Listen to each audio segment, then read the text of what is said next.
Alors bonjour, Pascal Bruckner. Je suis vraiment ravie de vous accueillir ici aujourd'hui. Vous êtes un des grands intellectuels français, très en vue, et d'ailleurs c'est la France qui a inventé la notion d'intellectuel, si je ne me trompe. Et à ce titre, vous êtes obligatoirement, presque, je dirais, impliqué dans tout ce qui se passe dans la société française, pas uniquement dans le milieu littéraire, et puis également dans la société mondiale qui est en train de traverser l'une de ces périodes les plus critiques, je dirais, de son histoire. Donc, à ce titre, et avant d'arriver à des questions peut-être un peu plus littéraires ou philosophiques, si vous acceptez bien de nous dire quelque chose, de nous faire part de vos opinions. Par exemple, et on y revient toujours ces derniers temps, puisqu'on est là tout près, on est directement concerné. Que diriez-vous aux Roumains sur la guerre d'Ukraine? Et pourquoi je vous pose cette question? Puisqu'on est en proie, comme toute l'Europe, d'ailleurs, y compris l'Europe de l'Ouest, à l'attaque, à l'assaut des trolls, de l'intox, de la désinformation, de la manipulation russe. Et ça fait par-ci, par-là, basculer les gens dans leurs opinions, y compris des Roumains. Que diriez-vous donc aux Roumains sur la guerre d'Ukraine et pourquoi faudrait-il continuer à soutenir ce pays? Bonjour Simona, d'abord. Je crois qu'il est très important de ne pas se décourager. Après bientôt 3 ans de guerre, où les Roumains ont résisté de façon assez courageuse, et on voit bien que le grand voisin de l'Est veut recouvrer tous les territoires de l'Empire. Il s'agit d'une volonté de revanche de la part de Poutine, qui était un petit fonctionnaire du KGB, qui est devenu maintenant le nouveau tsar. Il rêve d'être le nouveau tsar. Le nouveau tsar, mais qui est en réalité un gangster. C'est un mafieux qui a le pouvoir et qui veut anéantir tous ceux qui s'opposent à son impérium, à sa volonté.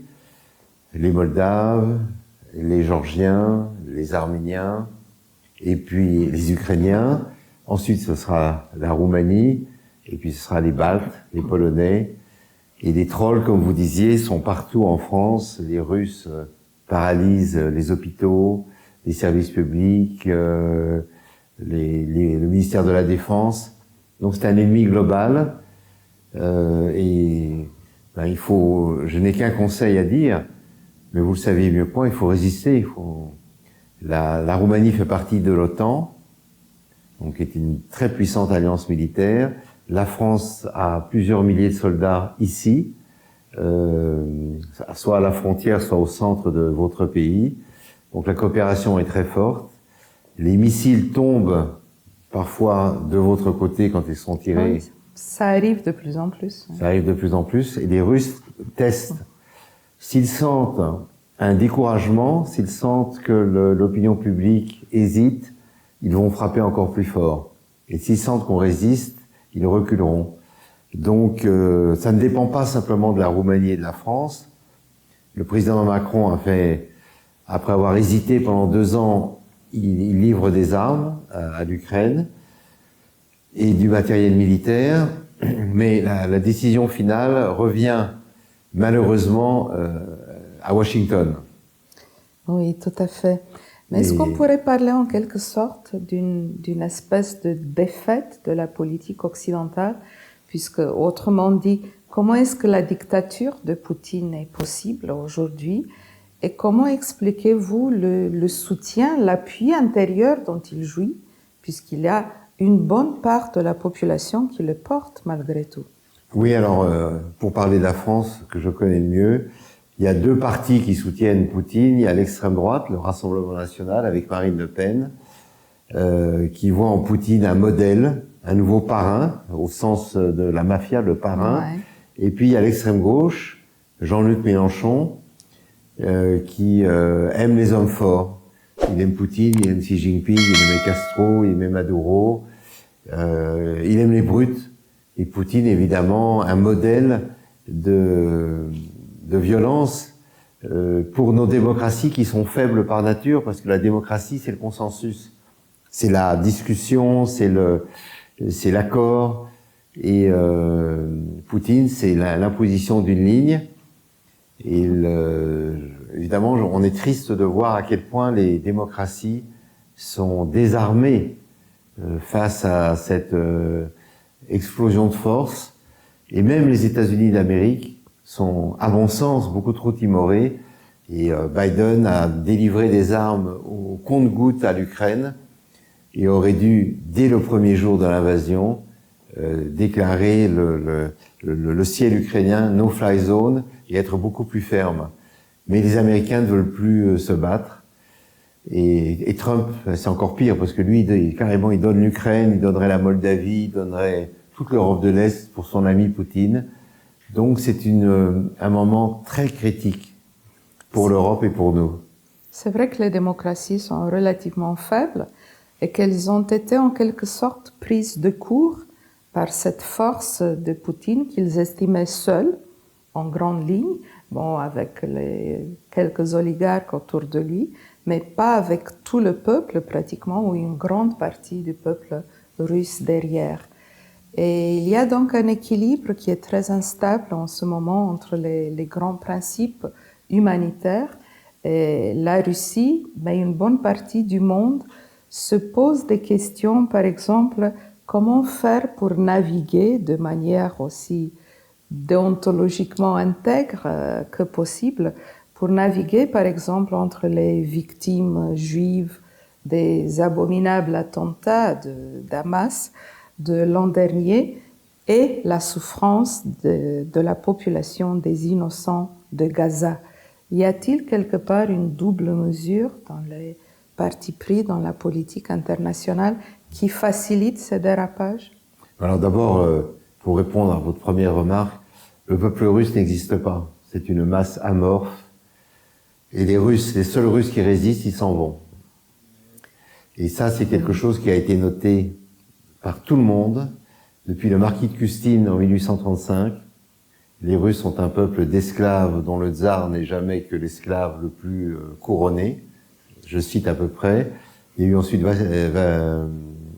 Vassili Grossman. Grossman, Solzhenitsyn. Voilà. Et aujourd'hui, il y a Yegor Gran, qui est d'origine russe, qui vit en France. Et donc, il y a une passivité de la population russe, puisque la Russie n'a jamais été une démocratie. Peut-être quelques années avec... Non, jamais. Jamais. Et donc ça pose un vrai problème. Et donc l'élite a tous les pouvoirs. Alors maintenant, sur le double standard, c'est la question que vous posez. C'est pas vraiment un double standard parce que le propre du Hamas, c'est qu'il se sert de la population palestinienne pour protéger ses armes et ses réseaux, alors que les démocraties protègent leur population avec des armes. Et donc le Hamas se sert des Palestiniens comme des boucliers humains. Et il est prêt à mourir jusqu'au dernier Palestinien. Mais c'est vrai qu'il y a eu des crimes de guerre qui ont été commis à Gaza.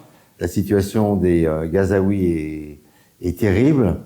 Et je comprends parfaitement l'effort de Blinken, de Macron et de l'Union européenne pour un cessez-le-feu, parce que l'espoir d'éradiquer militairement l'intégralité du Hamas est sans doute illusoire. Maintenant, ce qu'on peut reprocher à Netanyahou, c'est qu'il fait la guerre sans but politique. Il est radical, c'est un forcené finalement. Non, il ne regarde pas trop autour de lui. Non, lui, c'est pas un forcené, lui, c'est un opportuniste absolu. Oh. Il ne croit en rien, mais il ne tient au pouvoir que par l'alliance de l'extrême droite. Ben Gvir et Smotrich, ils sont deux sionistes messianiques qui pensent que donc Dieu a donné le Gaza et la Cisjordanie au peuple juif et qui sont deux fascistes très dangereux. Et cette guerre lui a bien servi pour le maintenir au pouvoir, puisqu'autrement sa position était assez chancelante. Oui, mais il faut se souvenir qu'au tout début, l'année dernière, Netanyahou était très critique de Tsahal et des services de renseignement. Oui. Et il voulait pas la guerre. C'est l'état-major qui l'a poussé à faire la guerre contre le Liban et peut-être éventuellement contre l'Iran. Donc lui, c'est un opportuniste On l'appelle l'insubmersible. C'est un poisson qui survit à l'air libre. Mais pour que la paix arrive, il faudrait évidemment que les victoires tactiques se transforment en une victoire stratégique et qu'on pose des buts politiques à cette victoire. Et le but politique, c'est, à mon avis, c'est de confier la bande de Gaza à l'autorité palestinienne. Au final, les Israéliens et Trump ont cru que la question palestinienne était réglée. En fait, elle ne l'est pas. Et il va falloir remettre sur le papier la solution à laquelle j'ai toujours été favorable, solution à 2 États, très difficile, parce que... Pensez que l'Israël accepterait cette solution, 2 États? Il le refuse depuis si longtemps. Bah, ça dépend qui en Israël.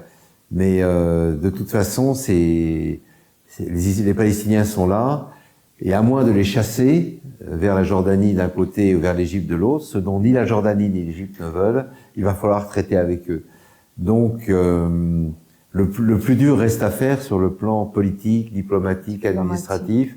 Ouais. Et l'Arabie Saoudite a d'ailleurs proposé un plan assez intelligent, c'est-à-dire signer les accords d'Abraham en échange de la création d'un État palestinien. Mais là, pour l'instant, ce sont les armes qui parlent. Et évidemment, la situation est tragique. Et donc, maintenant, Tsahal s'attache à éliminer le Hezbollah, ce qui va être très long, peut-être difficile, mais il l'a décapité et affaibli. Et la question est de savoir, est-ce qu'on frappe ou non l'Iran, qui est la tête de la pieuvre. Oui. Et si l'Iran tombait, ce serait un grand soulagement pour le monde démocratique et pour le monde musulman, surtout pour les pays arabes voisins. Puisque je ne sais pas si vous avez vu que le ministre de la Défense iranien est allé dans toutes les capitales la semaine dernière pour menacer les pays arabes de représailles si elles s'associent à Israël. Donc c'est une situation explosive, mais il faut une direction. Et on ne peut pas admettre que 2 millions de Palestiniens à Gaza et 4 millions en Cisjordanie soient expulsés de leur terre. Ça, c'est insupportable du point de vue du droit international. Tout à fait. Mais la route est encore longue jusqu'à... La route est longue, oui, la route est longue. Et il faut que les démocraties parlent d'une seule voix.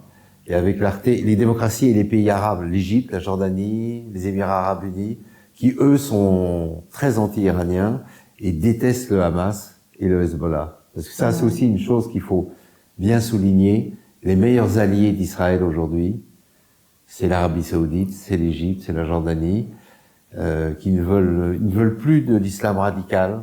Ils sont fatigués de tous ces attentats, ces meurtres. Ils ont très peur de l'Iran. Donc c'est une équation stratégique complexe. Mais je suis d'accord, personne n'aime Netanyahou, à part ses partisans en Israël, mais il a été d'une habileté diabolique. Ah oui, ça personne ne peut le nier. Oui. Mais la situation est tellement complexe, intriquée. Vous avez mentionné tout à l'heure le terme d'élite. Est-ce que vous pensez précisément que les élites européennes et globalement des pays démocratiques sont à la hauteur de la situation? Non, alors depuis 1989, l'Europe vit dans un conte de fées. Ah oui. C'est la paix, la prospérité et l'économie de marché et la démocratie. Or, cette formule magique, elle n'est pas du tout celle des autres peuples, elle n'est pas celle des Chinois, elle n'est pas celle des Russes qui veulent une revanche parce que l'URSS est désintégrée. En Afrique, la démocratie est quand même très balbutiante. Elle n'est pas celle des pays arabes non plus. Elle n'est pas celle des pays arabes non plus, qui subissent le poids d'une religion quand même très conservatrice et qui flirte avec la violence dans l'islam radical. Et donc, l'erreur de nos dirigeants, ça a été de croire que tout d'un coup, on avait mis l'horloge mondiale à une certaine heure et que tout le monde allait régler sa montre sur cette heure-là. Et pas du tout.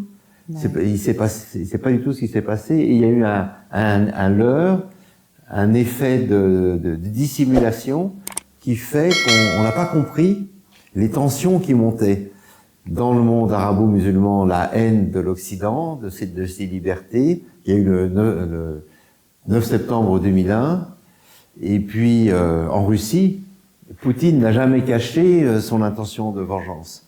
Alors, il y a une très belle anecdote que je cite souvent, c'est Otto de Habsbourg. Donc Otto de Habsbourg, vous savez, c'était le dernier prince de la monarchie austro-hongroise. Oui. Et en 1938, quand Hitler fait l'Anschluss, il est le seul dirigeant autrichien à refuser la mainmise allemande et il quitte l'Autriche. Et Otto de Habsbourg, qui est mort il y a quelques années, rencontre Poutine dans les années 90 et il a dit « J'ai face à Vladimir Poutine la même sensation que j'ai eue face à Adolf Hitler, celle d'un petit fonctionnaire enragé. » La formule est forte, petit fonctionnaire enragé. Et ben là, nous subissons la rage du petit fonctionnaire qui se rêve tsar, mais qui est toujours enragé. Qui est toujours enragé et qui répand la mort partout, en Afrique, au Moyen-Orient, partout il a du pouvoir, il tue et il pille, parce que Poutine est un gangster, c'est ça là, c'est pas Hitler, parce qu'Hitler il voulait mourir pour la race aryenne, Poutine il veut vivre pour faire de l'argent et accumuler du pouvoir. Mais pensez-vous, au-delà de ces figures d'enragés, dont Poutine est probablement la plus prégnante, pensez-vous qu'il y ait peut-être un nouveau rideau de fer ou plusieurs rideaux de fer qui tombent entre l'Occident et l'Europe de l'Est ou même le Moyen-Orient ou ainsi de suite, puisqu'il y a une clash de civilisation à nouveau et puisqu'il y a un conflit de valeurs et de principes, puisque Poutine se prévaut finalement de cette idée, il est à la tête d'une croisade orthodoxe, et pas seulement orthodoxe, mais une croisade de valeurs authentiques contre un Occident de plus en plus dégradé, qui dérape et qui ne sait plus coordonner ses principes d'autrefois. En tout cas, qui est tombé, comme vous le dites vous-même, dans cette espèce d'idéologie victimaire où se mêlent féministes, colonisés, racistes, opprimés, LGBTQ et ainsi de suite. Donc il y a cette partie-là du monde d'un libéralisme extrêmement ouvert où l'on peut tout faire, mais à la limite, si tout est permis, rien n'est permis, non, disait Dostoïevski. Et de l'autre côté, il y a un monde qui s'accroche, soi-disant, à certaines valeurs qu'il souhaite défendre. Donc je pense qu'au-delà des dictateurs qui sont devant nous, les choses sont un petit peu plus profondes et graves. Oui, alors je suis le premier à critiquer les dérives occidentales. J'ai fait ça toute ma vie. Ouais. Mais à côté de la Russie, l'Europe, et toute l'Europe jusqu'à la frontière du Donbass et de la Crimée, est un monde incroyablement civilisé face à la barbarie de la société russe. C'est quand même un... Pensez par exemple que les familles des soldats sont payées pour la mort de leur fils. C'est-à-dire que quand vous avez un enfant qui part se battre, le père, la mère, les cousins, les sœurs et frères disent « Ah, vivement qu'il meure, on pourra s'acheter une maison, une datcha, une voiture ». La Russie est un pays d'une violence inouïe, où l'espérance de vie dépasse à peine 65 ans, où les soins médicaux sont à l'état primitif, où une petite caste vole toute la richesse de la nation. Donc la Russie est pour moi le pays de la décadence et de la dégénérescence absolue, et à côté la France, la Roumanie, l'Ukraine sont quand même un peu plus d'un standard beaucoup plus élevé. Donc il faut un rideau de fer, évidemment, qui sépare la civilisation de la barbarie. Et ce rideau de fer, j'espère que c'est l'OTAN qui le trace. Donc pour ma part, j'espère que l'Ukraine rentrera dans l'OTAN, parce qu'ils ont manifesté le désir de rejoindre l'Europe, malgré une histoire très difficile et très violente. Une histoire et une réalité très difficile. Une réalité très difficile. Et mais alors pour le Moyen-Orient, c'est très différent parce que c'est pas deux civilisations. On peut dire qu'aujourd'hui, il y a dans le monde arabo-musulman un schisme. Il y a une partie du monde arabo-musulman, plutôt arabe, qui veut aller vers la modernité, Qui souhaitent s'affranchir, oui. Qui souhaitent s'affranchir des règles les plus obscurantistes de l'islam. C'est par exemple Mohamed Ben Salman, qui est pourtant une brute, mais qui oriente son pays vers quelque chose de plus libéral, de plus ouvert. Et notamment avec l'ouverture de Al-Oula, donc cette nouvelle cité qui célèbre la civilisation juive et nabatéenne, antérieure à l'islam. Donc ça, c'est très nouveau. Et avec l'ouverture, excusez-moi, du Louvre d'Abu Dhabi. Oui, le Louvre d'Abu Dhabi. Il y a quelques années qui va dans le même sens. Non, il y a quelque chose de nouveau. Et je pense qu'il y a une coupure dans la civilisation musulmane. Il y a les pays de l'ouverture, le Maroc et les monarchies pétrolières. Et puis, il y a l'Iran, qui, malgré qu'elle soit de confession chiite, veut maintenir un islam rétrograde où on pend les femmes parce qu'elles enlèvent leur voile. Et l'Iran poursuit un but impérial parce que c'est la grande civilisation perse et que les Perses ont toujours dominé les Arabes lorsqu'ils étaient au pouvoir. Puis il y a un troisième larron qu'il ne faut pas oublier, c'est Erdogan. Erdogan qui est très... je vois que les Turcs sont très présents ici sur le plan économique. Là aussi, c'est l'ambition impériale, c'est le néo-sultan qui est à la tête d'une nation puissante. Ils sont très puissants, les Turcs. Et qui a des ambitions diplomatiques aussi pour le Moyen, le Proche-Orient, qui veut être le grand diplomate, celui qui ferait la politique extérieure. Voilà, et il veut recréer l'Empire ottoman. Mais les anciens pays colonisés ne veulent pas. La Roumanie ne veut pas redevenir un sultanat, ni la Grèce, ni l'Égypte, ni la Jordanie, ni les autres pays. Donc et Erdogan est porteur d'un islam très régressif, qui est celui des frères musulmans, alors que la société turque est une société laïque, qui a été ouverte aux idées occidentales par Atatürk. Et on voit bien que dans les élections, les combats sont très durs. Donc la Turquie est un cas à part parce que la société civile est quand même plutôt libérale. Mais elle est de plus en plus muselée ces dernières années. Elle est muselée, mais Erdogan a quand même perdu les élections dans les grandes villes. Il a perdu les élections, mais la société redevient en quelque sorte traditionnaliste. Alors en Turquie, à part les grandes villes. Voilà, en Turquie, il y a les grandes villes libérales et les campagnes.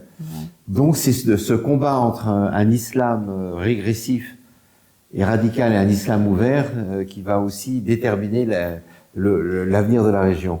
Mais le point commun dans ces deux cas, c'est que nous, Européens, nous devons soutenir les soldats de la liberté, les femmes qui veulent s'émanciper. Et donc, je trouve que notre soutien à l'Ukraine est un peu faible. Il n'est pas assez décisif. On aide l'Ukraine à ne pas mourir, mais on n'aide pas à gagner. On ne parle pas encore d'une seule voix en matière de politique. Oui, et puis, comme vous le disiez tout à l'heure, nos opinions publiques sont divisées, et la violence de Poutine fascine les faibles. Marine Le Pen adorerait être la fille de Poutine. Mais bon, elle peut l'adopter. Elle peut l'adopter, oui. On peut lui proposer. Et tout va dépendre de l'élection du 4 novembre. Ouais, si Trump arrive, alors là, c'est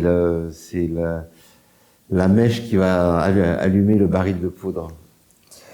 Mais dans ce contexte-là, et pour revenir au grand thème de vos livres d'essais, vous parlez souvent de cette nouvelle pathologie sociale et de cette stratégie de victime. Donc chacun déploie ses meilleurs moyens au profit des avantages liés à ce statut de martyr. Chacun se veut le martyr de quelqu'un au niveau individuel, au niveau des sociétés même, qui classent les individus selon leur degré de victimisation, mais qui introduit une ségrégation bien pire que celle d'avant, puisque c'est ainsi qu'on les nomme comme différents et qu'on arrive presque au syntagme de Zygmunt Bauman d'allosémitisme. Non, tous les autres sont des juifs puisque ce sont des autres.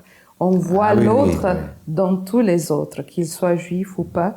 Zygmunt Bauman développe une théorie très belle là-dessus. Je ne connaissais pas ça. Je connaissais pas celle-là. Oui, il l'appelle l'allosémitisme qui incorpore à la fois philosémite et antisémite, parce que tous les deux voient l'autre dans le juif. Et je pense qu'on peut extrapoler au niveau de toute notre société. Oui, tout à fait. On a du mal à voir l'autre, à intégrer le rapport à l'autre. Et en principe, tout le monde déteste souffrir, non? Nous sommes des civilisations où l'on nous assène du matin au soir que le sens de la vie, c'est le bonheur. Alors pourquoi courir après la souffrance? Pourquoi certains ne supportent plus cette histoire de bonheur, de bonne vie? Est-ce par stoïcisme, par pudeur, par discrétion? Vous parlez de la conversion étonnante de l'hédonisme en dolorisme. Oui, alors c'était contenu dans le culte du bonheur. Le bonheur est devenu une telle obsession que dès qu'il nous échappe, on s'estime lésé et donc on voudrait que quelqu'un paye pour cela. C'est la phrase de Nietzsche, je souffre, quelqu'un doit en être la cause. Il n'est pas possible que je souffre sans raison. Alors, que faire de nos souffrances? C'est la vraie question. On peut choisir de les surmonter individuellement, on peut choisir de se regrouper avec d'autres dans des coalitions de malades, ça se fait beaucoup, ou de gens qui ont subi des préjudices. Mais ce que je dénonce dans ce livre, c'est ceux qui recherchent dans la souffrance une nouvelle aristocratie. Parce qu'en réalité, tout le monde veut le bonheur, mais le bonheur est assez banal. Et la supériorité du malheur sur le bonheur, c'est que le malheur donne un destin. Si vous avez été battu, violé, arrêté, torturé, vous êtes tout d'un coup auréolé d'une sorte de prestige que n'offrent pas les petits bonheurs quotidiens. Et comment il s'appelle, Boris Cyrulnik disait récemment dans une émission de télévision une phrase que je n'aurais jamais osé dire moi-même. Tout le monde n'a pas eu la chance d'avoir été violé dans sa vie, ou battu, ou torturé, ou emprisonné. Et en réalité, il y a une sorte de fascination malsaine pour la douleur. Et pour le statut de victime. Mais la douleur parce qu'elle vous donne un statut. Et le rêve, au fond, ce serait d'être un martyr sans avoir jamais souffert que du simple malheur d'être né un jour. Ce qui serait évidemment le rêve absolu. Mais alors la question que ça pose au moins deux problèmes. Un, est-ce que ce statut est usurpé? C'est-à-dire, est-ce que je mérite vraiment d'être consacré comme un saint dans sa niche, comme un martyr qui va ajouter son nom à la longue liste des gens canonisés? Vous savez que dans la tradition catholique, on canonise les gens, dans l'orthodoxie aussi, je crois.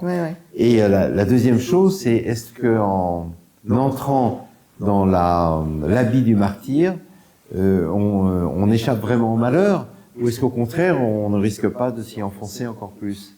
Est-ce que cette victimisation tous azimuts ne risque pas de transformer les individus en personnes fragiles, incapables de surmonter les traumatismes qu'ils ont traversés? Parce qu'en réalité, toute vie est une suite de deuil, de chagrin, de malheur, mais que nous arrivons quand même à oublier ou à mettre de côté.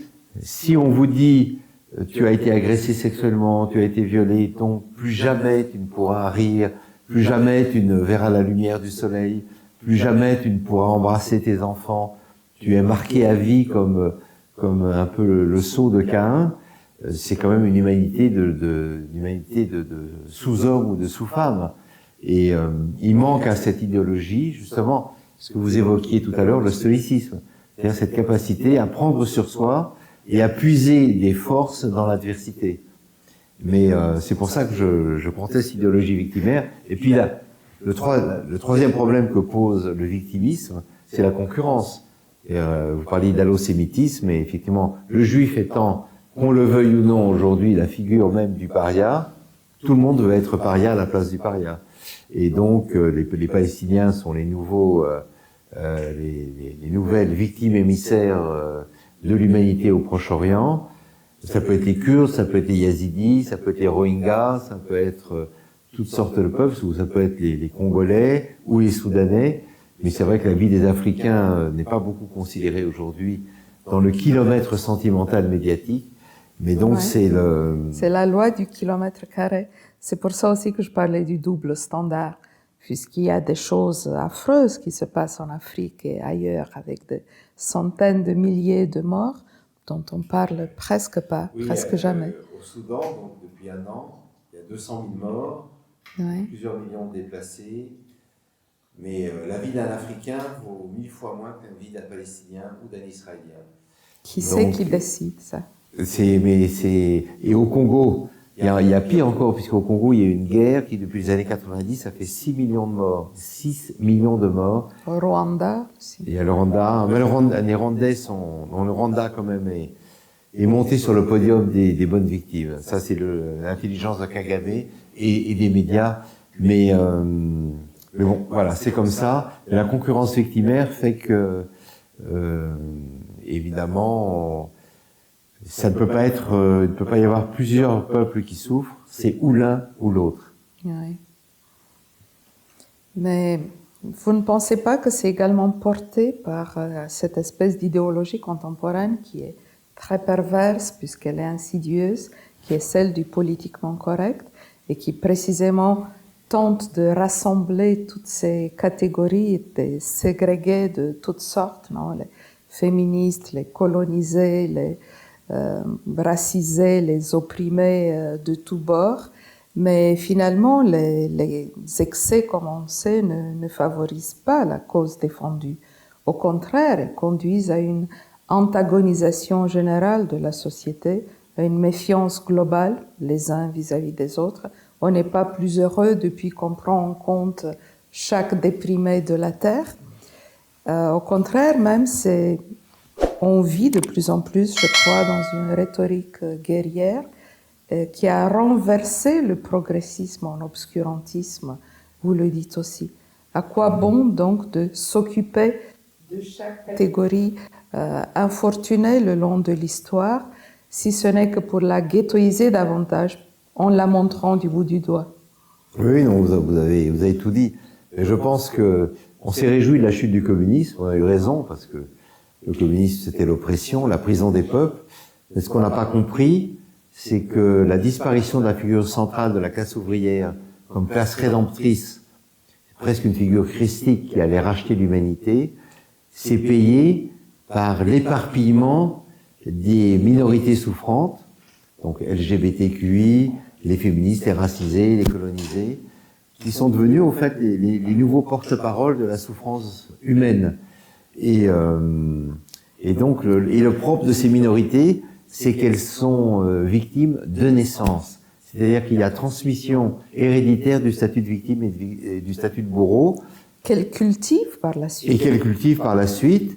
Donc on est descendants d'esclaves, même 200 ans après. On est descendants d'esclaves parce qu'on a eu des ancêtres qui ont été transportés en Martinique ou en Guyane. Et on est victime de père en fils et on est bourreau de père en fils. Donc on peut désigner en face les méchants occidentaux qui sont toujours colonialistes, impérialistes, racistes. Et donc ça donne toutes sortes de renversements des valeurs. Et ça, on enferme en quelque sorte les individus dans leur catégorie de naissance, dans leur couleur de peau, dans leur orientation sexuelle. Et on fait un monde de guerre, de tous contre tous. Au lieu de les affranchir, on les enfonce davantage. Oui, alors ça, c'est le paradoxe de la gauche actuelle, d'un certain progressisme, et ça vient directement des États-Unis. Oui, c'est qu'effectivement, la gauche est devenue le parti du fatalisme et de l'incarcération dans une identité.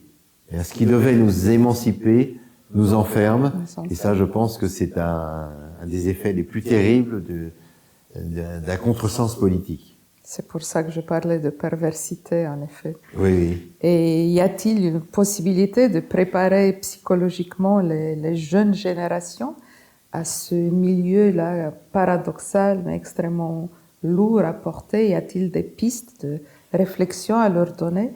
Et à propos de ce dont on parlait tout à l'heure, pensez-vous qu'on retrouve là, dans tout ce qui se passe dans le monde, dans tous ces conflits, un retour à un antagonisme entre le mode de pensée, entre la culture occidentale et le mode de pensée oriental, islamique, mettons, puisqu'on a beaucoup parlé de l'islam.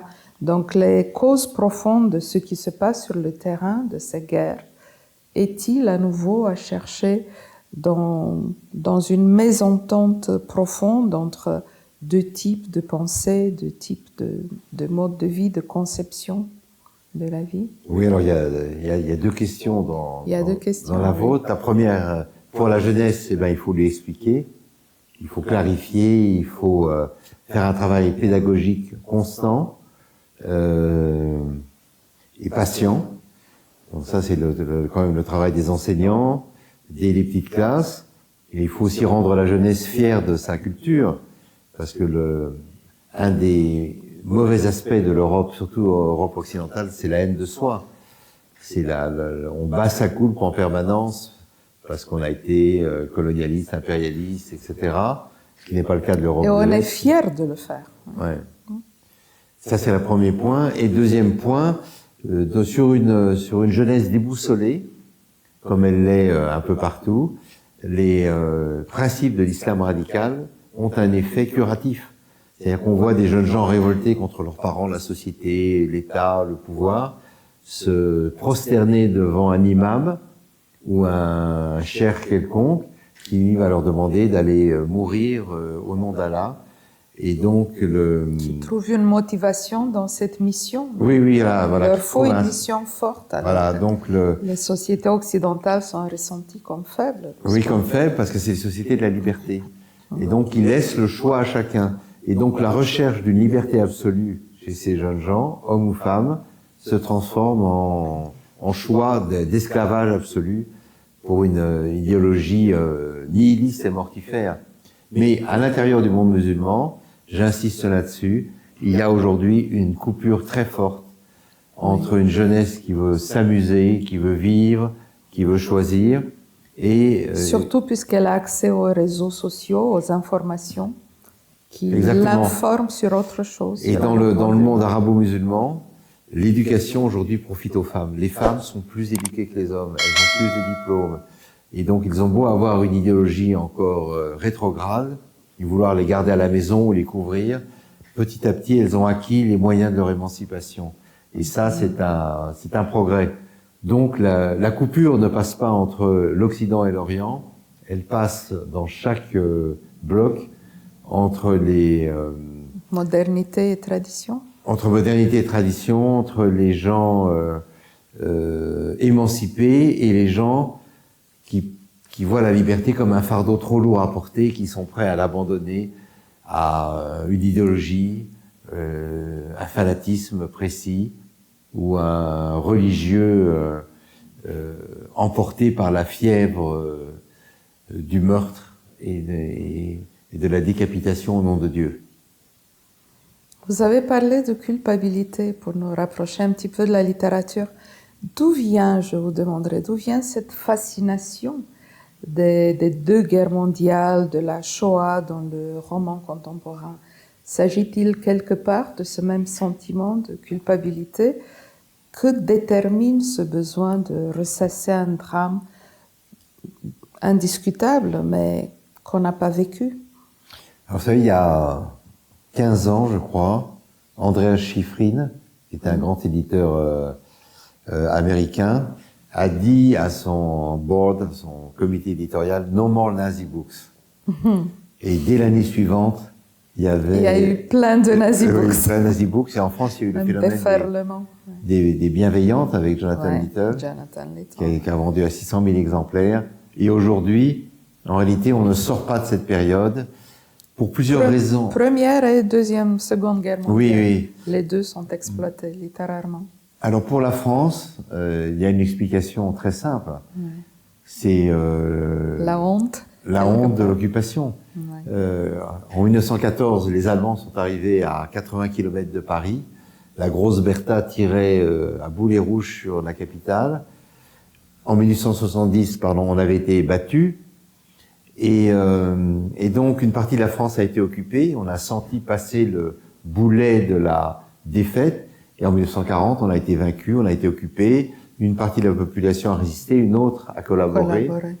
Et donc c'est des facteurs tout à fait psychologiques prégnants pour la France. Mais il y a il y a aussi une autre explication, c'est que la guerre de 40, à travers le nazisme, a atteint un sommet dans l'horreur mécanique, dans la destruction mathématique d'un peuple qui a évidemment horrifié et fasciné beaucoup de gens. Donc ça explique pourquoi, en réalité, la Shoah est devenue le baromètre de la souffrance. Et donc je mets dans mon livre, j'explique pourquoi aujourd'hui, tant d'hommes et de femmes, quand ils ont un problème, reprennent mécaniquement le vocabulaire de la Shoah. Ils parlent de survivants, ils parlent ils se comparent à Primo Levi ou à Robert Antelme ou à d'autres, parce qu'en fait, maintenant, nous ne pouvons plus mesurer notre malheur individuel qu'à l'aune de cet événement qui est tellement gigantesque qu'au fond, si nous ne sommes pas à la hauteur, notre petite douleur individuelle n'est rien. Donc c'est cette ombre de l'Holocauste pèse sur tous les conflits, d'où l'usage, par exemple, du mot génocide. Le mot génocide c'est totalement banalisé depuis 1947. Donc tous les peuples l'ont utilisé.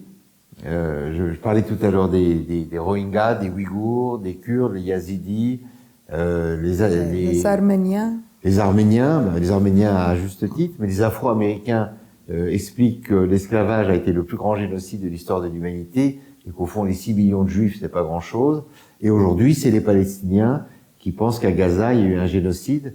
Or, au sens strict du terme, la Cour pénale internationale n'a jamais dit qu'il y avait un génocide. Elle a averti les Israéliens de ne pas tomber dans ce type de crime contre l'humanité, mais elle n'a jamais dit que les morts à Gaza, les 20 000 femmes et enfants, parce qu'il y a eu 40 000 morts, 43 000, la moitié sont des combattants, les autres des femmes et des enfants. Pour l'instant, mais ça pour continue. l'instant. Mais donc, ce sont ce qu'on appelle des dégâts collatéraux, c'est épouvantable, mais ça n'est pas un génocide au sens de l'intentionnalité de l'extermination.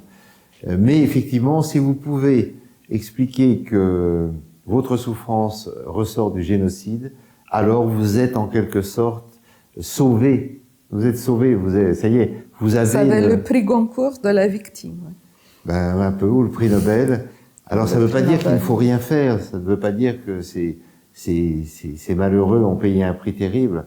Je crois que les premiers responsables de ce qui se passe à Gaza, c'est le Hamas qui a déclenché la guerre, qui l'a redéclenché après le premier cessez-le-feu en novembre, et qui ne veut pas se rendre parce que c'est une organisation nihiliste et folle qui préfère tuer tout le monde que de se rendre. Tout à fait. Mais on parlait de cette ombre qui grève, qui marque même la littérature d'aujourd'hui et qui n'a pas l'air de vouloir s'en aller. Non, ce qui partira plus. Ça partira plus, donc ça va atteindre l'imaginaire littéraire français pour longtemps. Ça a été un événement métaphysique. Toute l'histoire est une série de crimes et contre l'humanité, de meurtres atroces. Mais il s'est passé quelque chose en 1947 avec le procès de Nuremberg. Tout ce qui s'est passé ici en Roumanie, en France, en Allemagne, en Pologne et en Ukraine, tous les massacres interethniques, les horreurs, ont été condensés dans le procès de Nuremberg, qui, à mon avis, a été un grand pas en avant de l'humanité, qui s'est rendu compte tout d'un coup de l'immensité de son abomination possible. C'est-à-dire que l'homme s'est rendu compte qu'il était pire du pire. Oui, pire qu'un loup pour l'homme, un horrible barbare, et c'est pour ça que la création de la Cour pénale internationale a été un véritable pas en avant. Ensuite, au moment de la Yougoslavie, au moment des procès à Arusha sur les crimes du Rwanda, et nous sommes aujourd'hui face à cette prise de conscience qui nous horrifie, mais qui peut-être nous permettra d'aller à un palier de civilisation supérieure. Mais malheureusement, avec la guerre en Ukraine et avec ce qui se passe au Proche-Orient, je crois que nous redescendons, On a fait un pas en arrière. marche à marche, le chemin de la civilisation vers la barbarie. Et la littérature dans tout ça, est-ce qu'elle subit les coups également de cette idéologie victimaire et de cette rhétorique guerrière? Et je pense notamment au livre, à l'un des livres les plus récents de votre ami Alain Finkielkraut, qui parle de l'après-littérature. C'est un très beau texte, je pense que vous le connaissez, et qui dit, je le cite, « Nous sommes entrés dans l'âge de l'après-littérature, le temps où la vision littéraire du monde avait une place dans le monde semble bel et bien révolu. Néo-féminisme simplificateur, antiracisme délirant, oubli de la beauté par la technique triomphante, comme par l'écologie officielle, le mensonge s'installe, la laideur se répand, l'art est en train de perdre la bataille. » Alors là, je ne suis absolument pas d'accord, mais pas d'accord du tout, et je suggère à Alain Finkielkraut de venir à Philite. Il verra que nous ne sommes pas dans l'après-littérature, nous sommes dans le... Chaque génération... Non, mais il parle de l'influence de cette idéologie du politiquement correct et oui. de tout ce qui vient avec, qui pèse sur la littérature. Vous-même, vous avez cité tout à l'heure les sensitivity readers, oui, oui, bien sûr, qui commencent à sévir dans les maisons d'édition, la censure, le wokisme, le cancel culture, tout ça. Le wokisme disparaîtra, comme le marxisme a disparu, probablement, et la littérature subsistera. Donc, il y a bien sûr des livres qui sont fabriqués avec des pour complaire à toutes les minorités, mais il y a une censure et une autocensure. Il y a une censure, oui, il y a étrangle un peu. Mais la littérature n'a jamais été plus grande qu'au XIXe siècle, quand la censure victorienne, bourgeoise et catholique pour la France était très puissante. Mais là, on arrivait à contourner la censure par une forme d'allégorie, alors que là, il y a des sensitivity readers partout qui viennent au coin. Vous savez, les plus grands ennemis du néo-féminisme, ce sont les femmes elles-mêmes, oui. qui le combattent. Donc moi, d'abord, je pense que la littérature reste... un moyen de connaissance privilégié. Oui, un moyen de connaissance privilégié, surtout en France, où nous sommes une nation littéraire, donc je ne partage pas le pessimisme de mon cher petit camarade, et les choses sont mouvantes. Nous avons survécu au stalinisme, au national-socialisme, au fascisme, et évidemment, nous survivrons au wokisme. D'ailleurs, je vous ferai remarquer que lors de la convention démocrate du mois d'août de cette année, et il se trouve que j'étais aux États-Unis, donc j'ai suivi à la télévision, le Parti démocrate a officiellement répudié le wokisme. En tout cas, Kamala Harris fait tout pour s'en débarrasser, et c'est une bonne chose. Donc, on peut s'inquiéter de l'obscurantisme ou de la bêtise d'une idéologie, mais l'histoire est dialectique, et dans la dialectique, l'issue est souvent positive. Ils l'ont inventé, ils l'ont exporté, et maintenant ils la renient.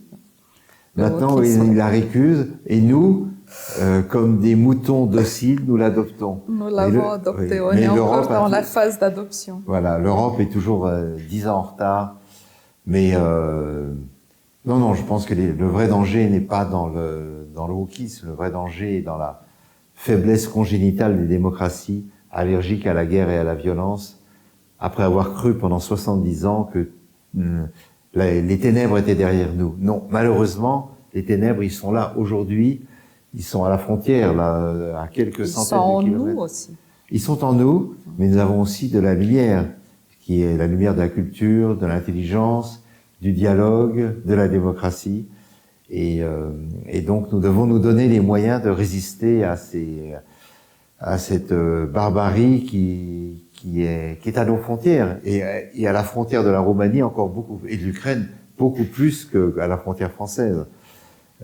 Donc voilà, s'il n'y a pas un optimisme de la volonté, pour reprendre une phrase qu'on attribue toujours à Gramsci, mais qui est en réalité du philosophe Alain, philosophe français, s'il n'y a pas cet optimisme de la volonté, alors c'est fini. On baisse le rideau et on va se coucher. Mais moi, je ne veux pas me coucher. Mais pour rester et pour finir notre entretien, si vous voulez, sur cette idée de l'avenir de la littérature, dans une note positive, optimiste si possible, je ne peux pas ne pas vous demander si vous êtes préoccupé par cette espèce de conscience artificielle, par cet alter ego encore vague mais déjà assez inquiétant de l'humanité qu'est l'intelligence artificielle, étant donné que ces formes embryonnaires, y compris les réseaux sociaux ou surtout les réseaux sociaux, produisent déjà tant de discorde. Donc comment voyez-vous l'évolution et les conséquences de l'intelligence artificielle, y compris par rapport à la littérature? Pour certains métiers, l'intelligence artificielle va être très difficile. Pour les traducteurs, puisque maintenant même Google arrive à faire des bonnes traductions. Assez bonnes. Pour l'instant, elles sont encore discutables. Mais qui ne prennent pas en compte les nuances littéraires. Ouais. Mais évidemment, beaucoup d'interprètes risquent d'être inquiétés par cette expansion. Alors l'intelligence artificielle a un bel avenir dans la collecte des données. Par exemple, la lecture d'une radio médicale ou la façon de poser un diagnostic sur un cancer ou sur une maladie peut être considérablement améliorée grâce à l'intelligence artificielle.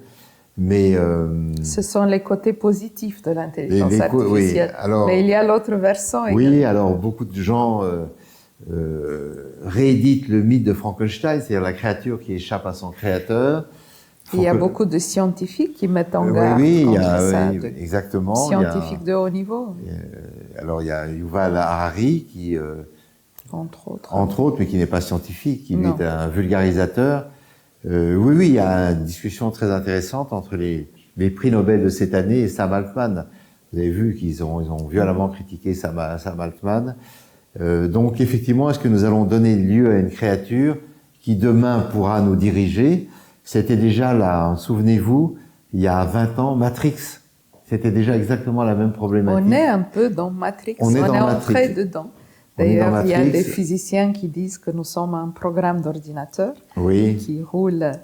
Et en matière de littérature, pensez-vous qu'il y aurait une concurrence déloyale? Oui, avec ChatGPT, moi je pose souvent des questions. Puisqu'il crée déjà, non? Je pose souvent des questions à ChatGPT et pour l'instant, je m'aperçois que les intrigues de ChatGPT sont en fait très répétitives. Parce qu'il ne faut pas oublier que ce qui alimente l'intelligence artificielle, ce sont des humains. Ce sont des humains limités. Et ChatGPT est rudimentaire pour l'instant. Mais il y a des robots qui commencent l'intelligence artificielle à produire des œuvres d'art, de la musique, même de la littérature. Je lisais qu'au Japon, ils viennent d'attribuer un prix littéraire à un livre écrit, soi-disant, par l'intelligence artificielle. Non, l'IA générative. Donc, peut-être pour la première fois dans l'histoire, la créature échapperait à son créateur et finirait par le dominer. Mais bon, l'histoire est à suivre. On peut toujours débrancher les ordinateurs et il suffit de couper la prise d'électricité et ils meurent d'épuisement. Vous pensez que ça suffira? Ben oui, parce que les big data peuvent toujours être déconnectés, mais à ce moment-là, nous souffrirons beaucoup. Pour l'instant, je reste prudent, mais je me promets de m'informer. Et pour le moment, la source de la création littéraire reste quand même, chez les hommes comme chez les femmes, l'imagination. L'imagination, le cerveau, les expériences, la mémoire. Ça, c'est important. Le vécu. Or, une machine ne vit pas. Elle accumule des données et qu'elle regurgite. Donc là aussi, je reste prudent, mais confiant. Restons alors sur cette conclusion positive, globalement optimiste. Merci infiniment, Pascal Bruckner, d'avoir accepté ce dialogue. Merci à vous tous. Et à bientôt, j'espère. À bientôt, à Yach ou ailleurs. À Yach ou ailleurs. Voilà. Merci encore. Merci.